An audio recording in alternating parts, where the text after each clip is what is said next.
Amanda Gummer, who's a parenting psychologist. And Dr. Gummer, you may have heard us mention today throughout the news, GCSEs finish, and an awful lot of parents are saying to their children, have a drink on us. Not only have a drink on us, have a bottle of drink on us, good or bad. Terrible, clearly. Anybody giving their kids a bottle of vodka and going, fill your booze, what are they thinking?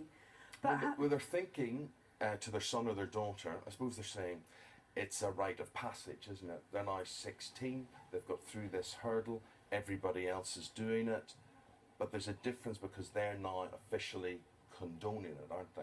Yeah, and I think that's a big difference, but I think we need to distinguish between giving your kids a bottle of vodka and going, fill your boots, versus introducing kids to alcohol in a gradual, responsible way that a lot of parents do. And demonising parents happens all the time, and there are very few, I would imagine, parents who are actually going, here's a bottle of vodka.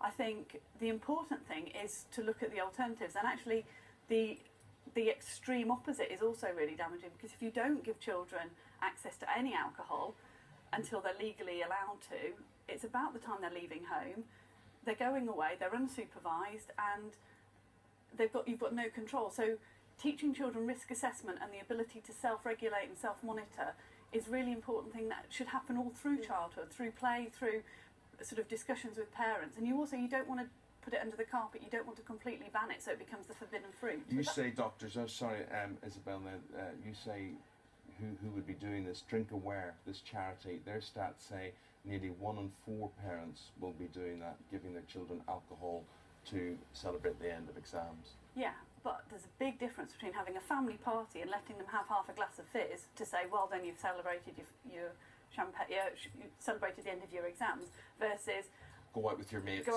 here's a bottle of vodka. Yeah, but absolutely. Isn't the point that parents know their children are probably going to want to have their hands on alcohol? If the parents supply it, they know where it is, they haven't had to put themselves in a difficult position trying to procure it, if you like, by asking someone older to go and buy the booze, or lying, or going into the shop and, doing it illegally.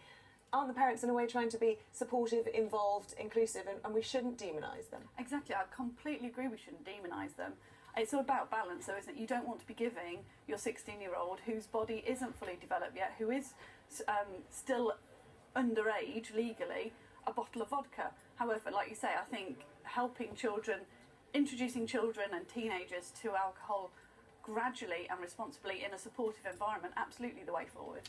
Do you know what I think? It's fascinating talking to someone like you, and people can either say, oh, get real, missus, you're not in the real world, or whatever, or they'll say that woman's talking tremendous sense.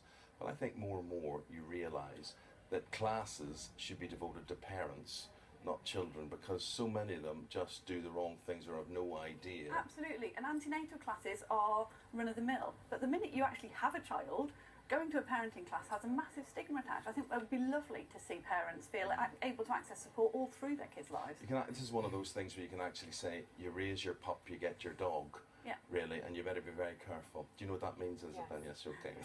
I was just thinking, it's a very British problem, isn't it? You go to France and children start drinking from a young age as part of the family group, but then they don't have the same sort of binging and issues that we have, certainly in late adolescence and even into 20s and 30s with the way we are Brits abroad and all the rest of it. Oh, I was watching a programme the other night about CCTV cameras, and it was centred in Leeds on the university sector where a lot of the students were. And I know this happens in Belfast, I know it happens in Newcastle, I know it happens in lots of places as well. And just the attitude towards this binge drinking amongst students, it's, well, each to their own, but big problem. Doctor, thank you. Sorry, final word. No, I was just going to say, if you demonise something or you don't let people have access to it until they hit a certain age, it has that appeal, and when you get hold of it, you go nuts, and that's the danger. Okay, very nice talking to you. Thank you very much indeed. Folks, keep your views coming in on that throughout the programme this morning.